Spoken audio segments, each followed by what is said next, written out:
Namaskar. Welcome to Women's Special Express. She says, I see, I feel, and I capture our world. Our today's guest is an eye behind the camera who is capturing special moments of people's lives. She has worked as a photojournalist in news, portrait, and fashion world in Mumbai. She has curiosity about different cultures and a way of living. This is what drives her life and her work. She is always watching and waiting for right moment.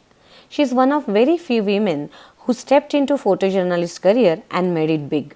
She has won Lakme Fashion Moment of the Year award in 2008 and also Honorable Mention award by Mumbai Press Club in 2004.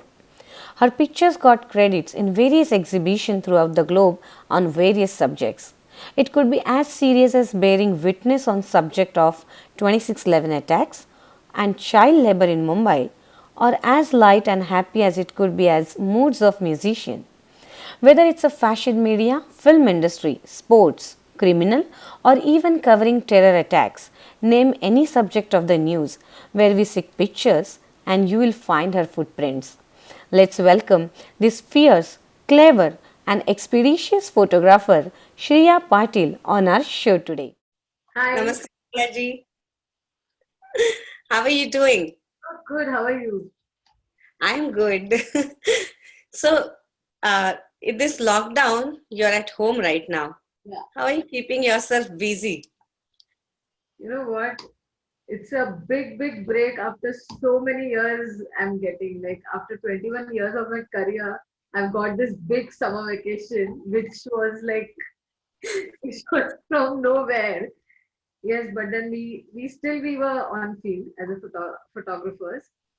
Um, Being a photojournalist, every moment we need to capture. So obviously, every day you guys were reading papers, and to if you guys want to read paper, we have to collate the news and news pictures a day before, and design and print them.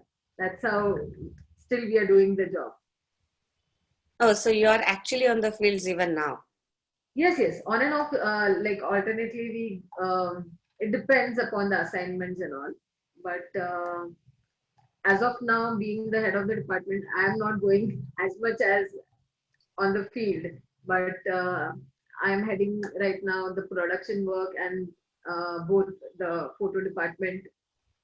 So I can sit at home and do it. Oh, that's nice and lucky. So, in this lockdown, I also know that you were helping to feed the animals, the Yeah, stray dogs. yeah. How can I forget that? So yes, my husband, he has an organization called the Wildlife Foundation. He is into elephant conservation, but not only wildlife, but we also help other domestic animals also. And during this lockdown, we saw that like I myself, I have two dogs right now. My two dogs are in my room right now here, Wow. just next to me. So I know how it feels of not getting food for a long time. As these domestic street dogs, they were depending on the hotels and shopkeepers. And suddenly there was a lockdown all over the country, or all over the world, you see. And nobody gave it a thought, where are these stray dogs going to eat? Where are these stray cats going to eat? And Hmm.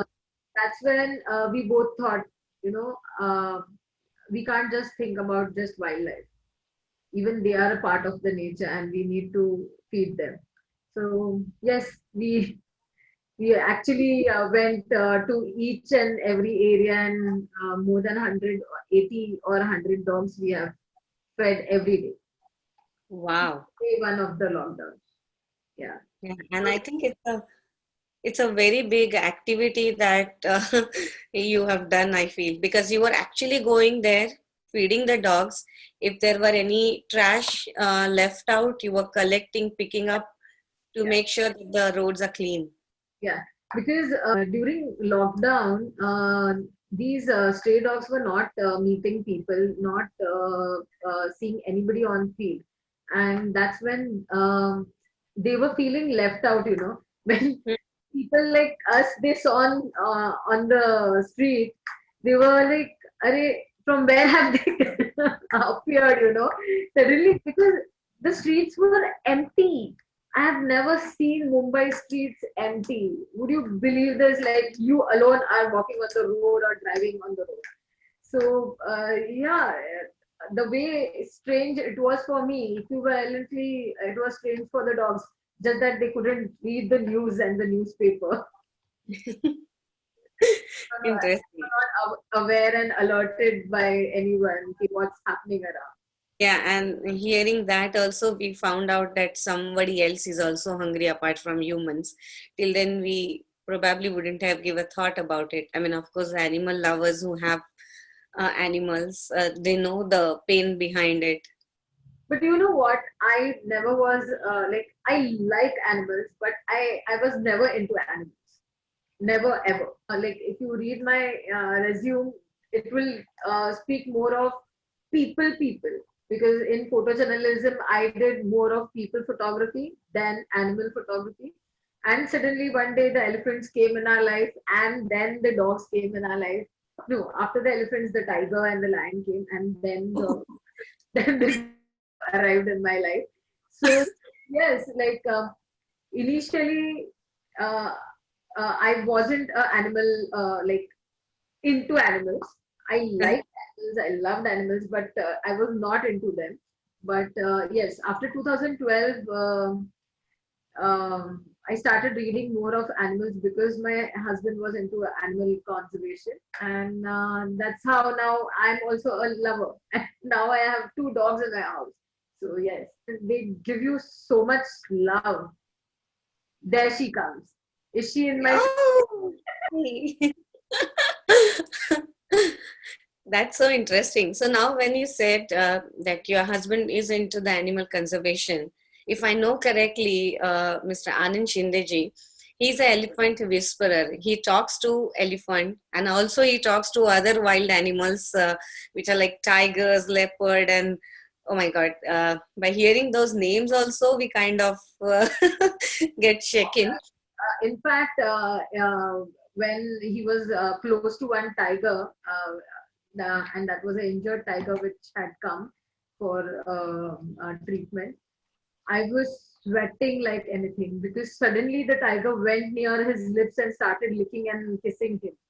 So absolutely, you won't believe I was shooting that, and suddenly my husband comes here and he tells me, "What happened? Why are you sweating so much?" I'm like, "Are you sure what you did right now?" He was just licking me and kissing me. I'm like, "Hello." I couldn't take that, but being a photographer, the first lesson we are taught that you can't show your emotions on the camera. So yes, I just could stand still and sweat there.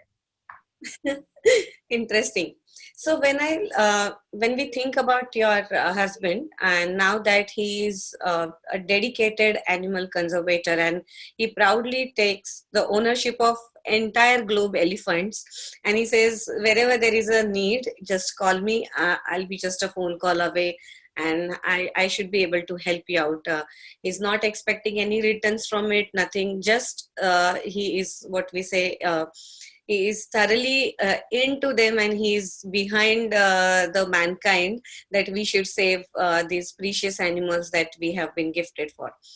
So the whole the travel of that 100% dedication to the animal started because of you. You were the propelling or the instrumental in his life. You asked him to quit the job, rather you put his resignation and made him to quit the job. So he I mean, hats off to you.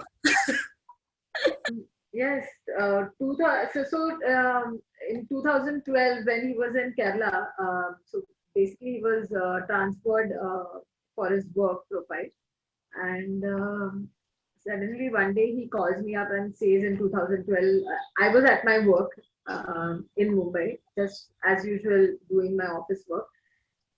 He calls me and says, you know what? The elephants are talking to me. I can understand their language. I'm like, what shit? Are you gone crazy? I thought he was just pulling my leg, but then being a photojournalist, the first thing, like we both are photojournalists. Hmm. So first thing I told him was ki, okay, how about you shooting videos and pictures and show me the proof, as I believe only on visuals. Hmm. So, and I told him ki, convince me with your visuals, na? Because you are a photojournalist, you need to convince me with your visuals. And that's how he started shooting. And now what people are watching on YouTube or social media or television, whenever they see his interviews, are the videos what he shot for his wife and not for people. He just wanted to convince the wife that, I'm not a crazy man.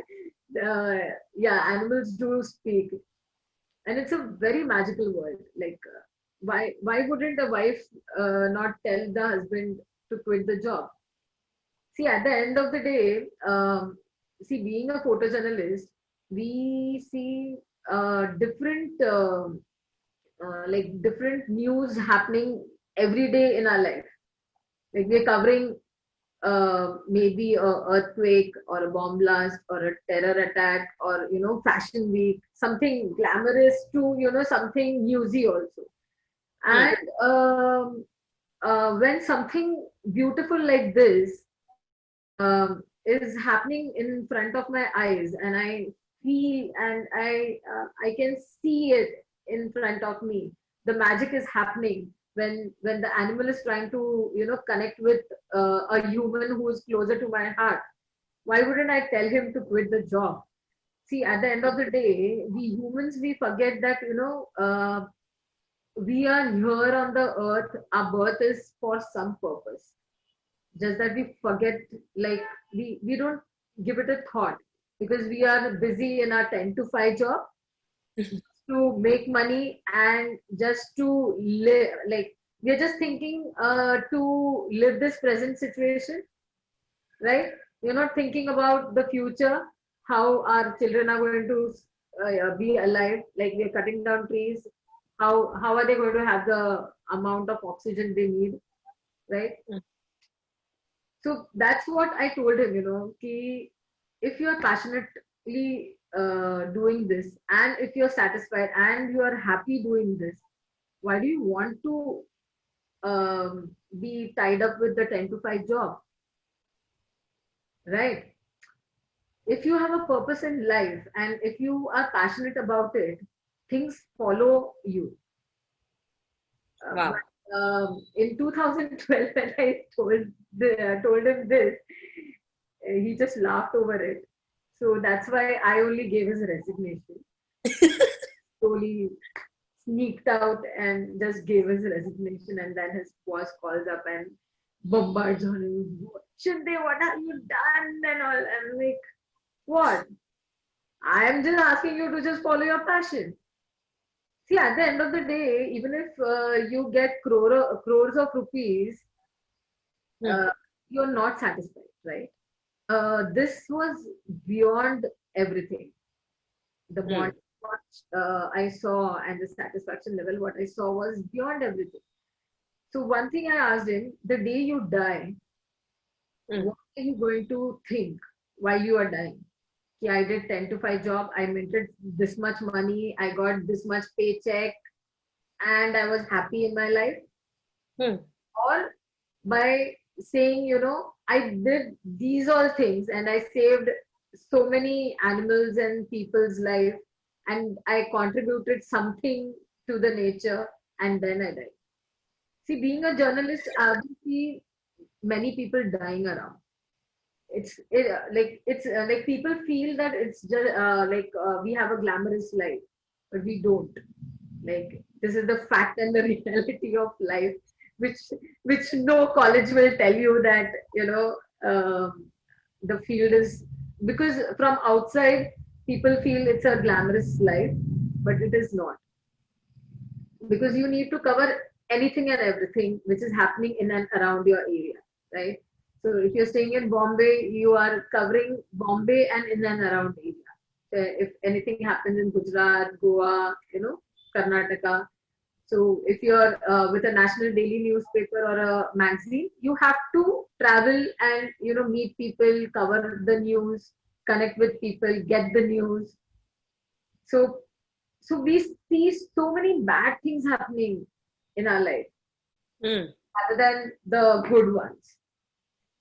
Obviously there are many good things also happening around, but then I felt that if God has given him one purpose in life which no other coaching class is going to teach anyone doing the same thing, it's very difficult, you see. Unless and until you're passionate, you can't get closer to any animal, because the animals are the ones who decide who will come closer to you. Like, they decide who they want closer to them.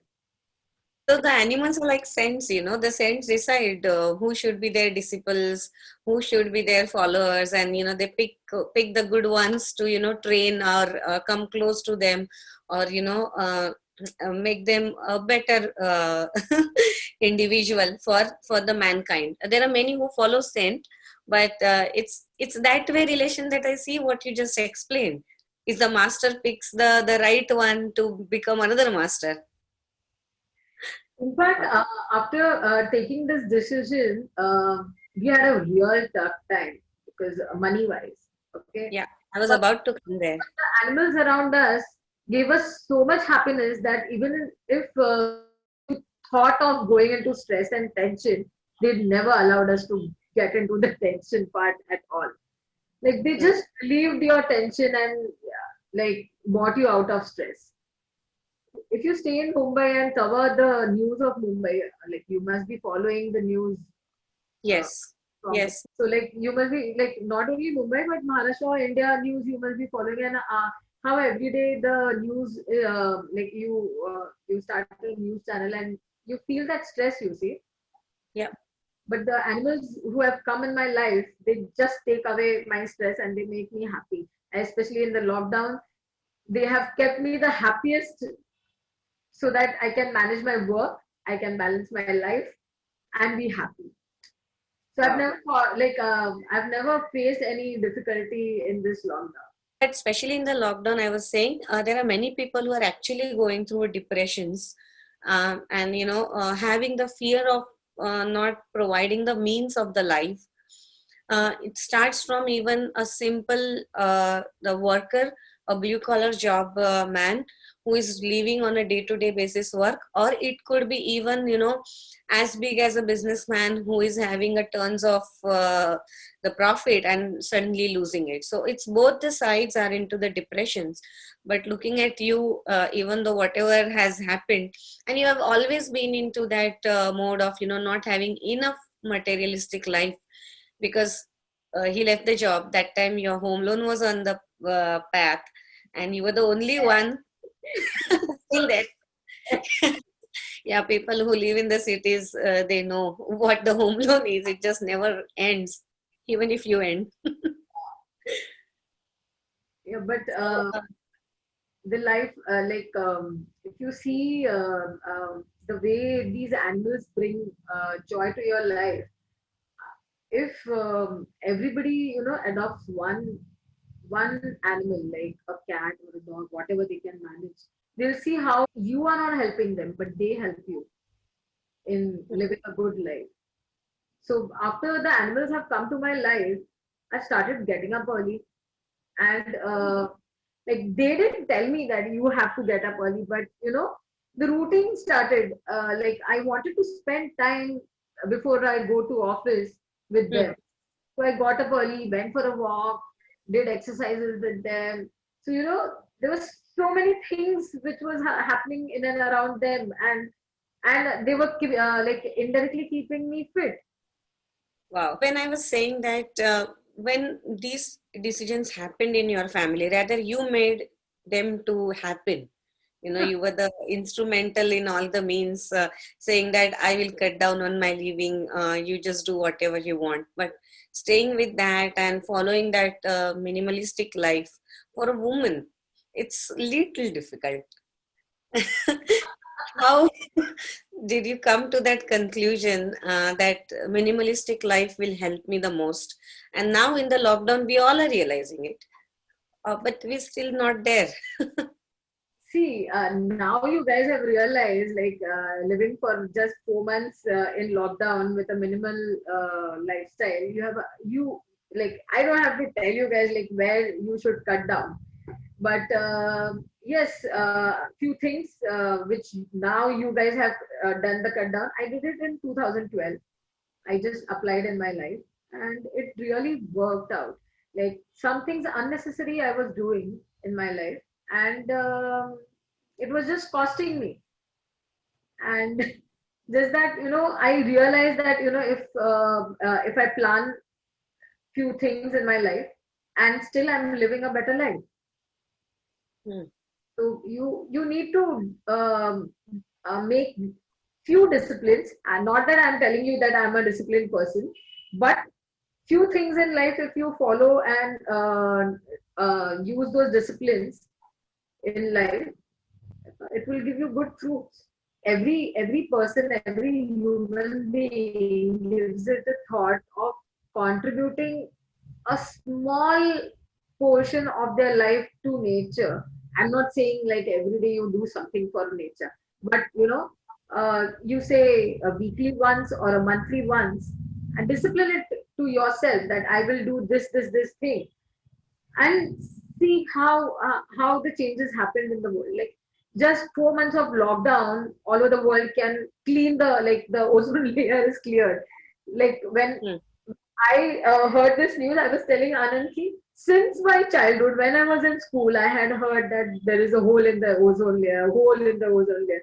And just with the 4 months of lockdown can just solve this problem. At least people should realize, just contributing few small things, little things in life can make large changes in nature.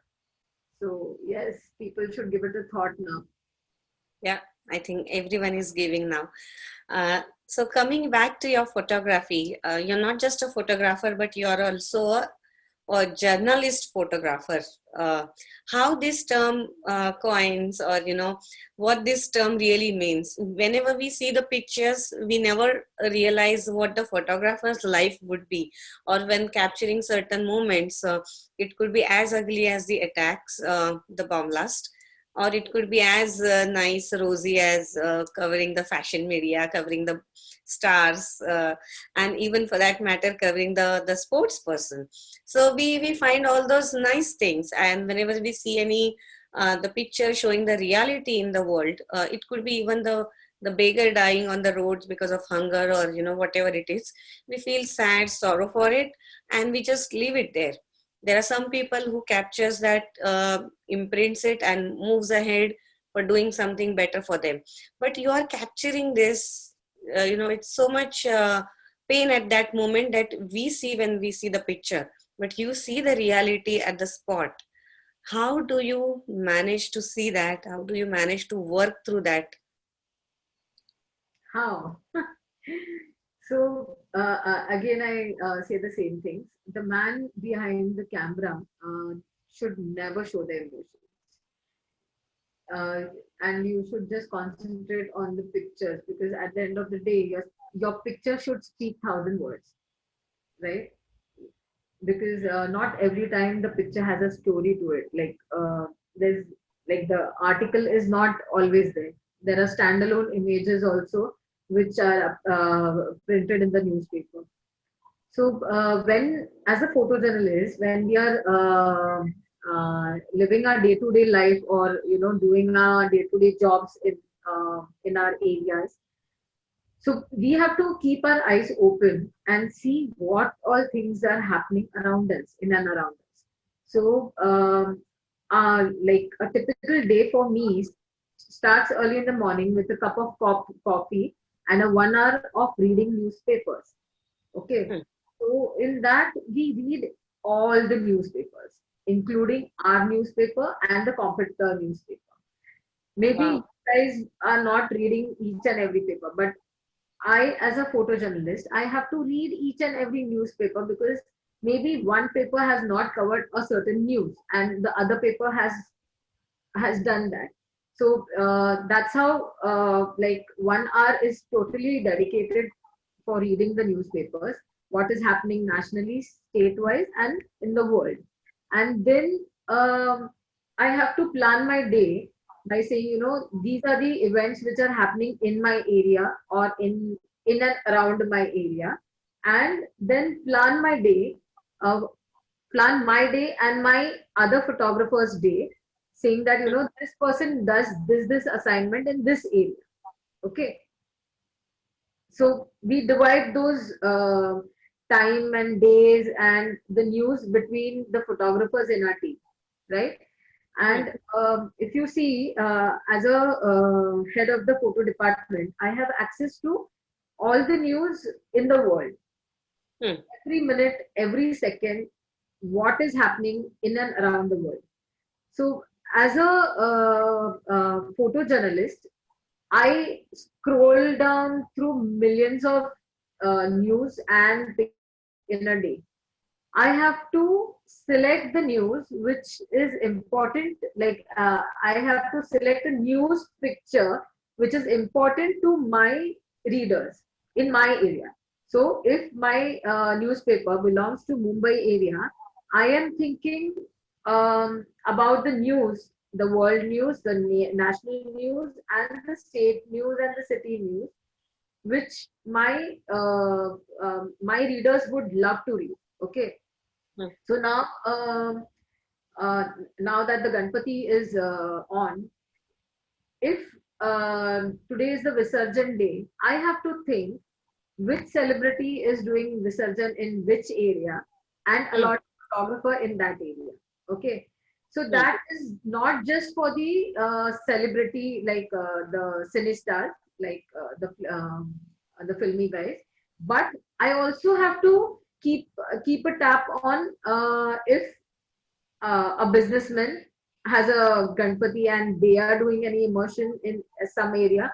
Example, if Ambani's Ganpati is going to Girgaon Chowpatty, so what time it is going, where it is going, with whom it is, the Visarjan is happening, is the family there with the Ganpati or not? These all things, like a photographer has to think 360 degrees. Hmm. So if I, as a photographer, if I'm going there in the Visarjan crowd and shooting images, I have to think uh, which angle will give me the best picture. Okay. So now, if I'm going to Girgaon Chowpatty, I have to think 360-degree angle. Like, should I take a aerial view? Should I take a wide angle close-up view? Like, get into the crowd, search for the Ambani family in the uh, crowd, and try to get the picture. So it's on each and every different photojournalist how you produce excellent images every day. So every day, every assignment is a task for us. So that's how we enjoy life, because every moment we are meeting different people, connecting different people with us, making new friends on field. It's tremendous work, right? To be there, and It's very hectic. because in an hour, if you have to read the whole news and expert from it, like what needs to be just allotted, and as a head of the department, you have a huge ownership of running in every individual on a right mission, Yeah. right? And towards the end, it also has to collaborate well and come out the result. I mean, for you it's a result oriented industry. Every moment is a result for you, right? We are thinking every second. A photographer, a photojournalist is always thinking in like 1,000th of a second. Here I would like to give one live example which happened with me. So when the Mulund bomb blast, the train blast happened, so I had boarded the same train, same compartment, first class compartment, um, and I had boarded from VT station because my office was in VT, and it was a fast train. It was heading to Mulund, where I stayed. So, and being in a unpredicted profession, like unpredicted life profession, I always have one thing, like I always tell my parents or my husband now, I'm boarding a train or somewhere. Like I always tell them about my location. So you won't believe I was in the same train, same compartment, and suddenly I get a call from one of my friend, like unexpected call from a friend, Hmm. uh, and she says, how about meeting today? You get off at this station, and we take the another fast train, which is just next, like slotted next behind it, and we won't be late home. So it sounded really good. Still, I was like convincing her, how about you only getting into this train? So she's like, if I don't locate you in the compartment, then we will miss me and meeting each other. So it's better you get off, meet me at the station, and we board the another train, like from behind, which is coming. And that one call and one gesture saved my life. I'm telling you, it's like, even if I think today, I feel so grateful to God. He gave me a life that day. And I'm really grateful to my friend Aditi also that day. She remembered me out of nowhere. And Hmm. yes, she called me. And because of her, I was the first person to reach the Mulund bomb blast train blast, because our fast train came there, and we were on the same track, just behind the same train, but the train was given signal, and like for endless time we were at the same place.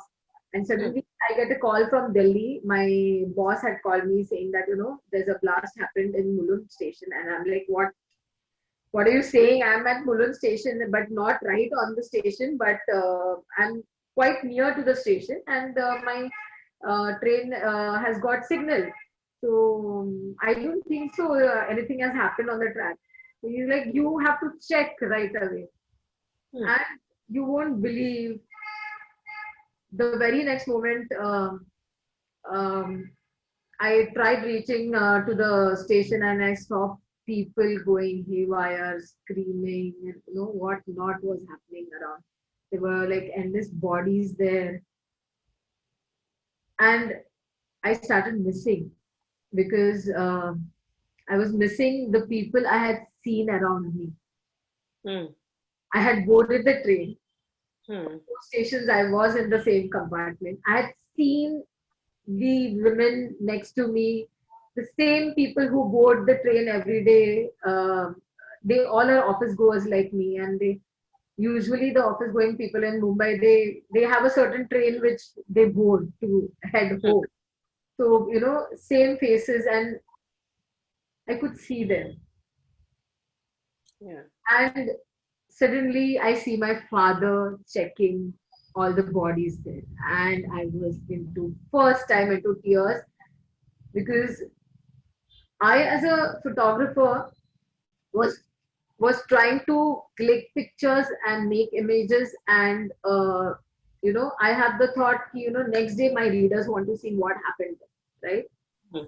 I'm just capturing the images for my readers, and suddenly the moment stops, and I see my father, because I had told my father that I'm into this time train, I'm boarded this compartment, and he knew his kid was in the compartment, and he was just checking all the bodies. You won't believe um, the moment what I faced at that time. The way my daddy saw me alive, and he just crashed down. Yeah. So yes, sorry. No, no, Things of life. we could relate to the situation.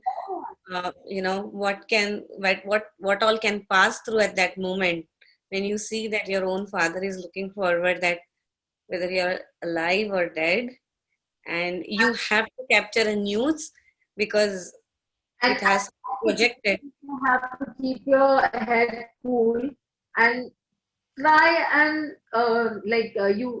you have to be low profile and still click pictures, because at that very moment, when bodies are taken to the hospital, everybody's rushing around.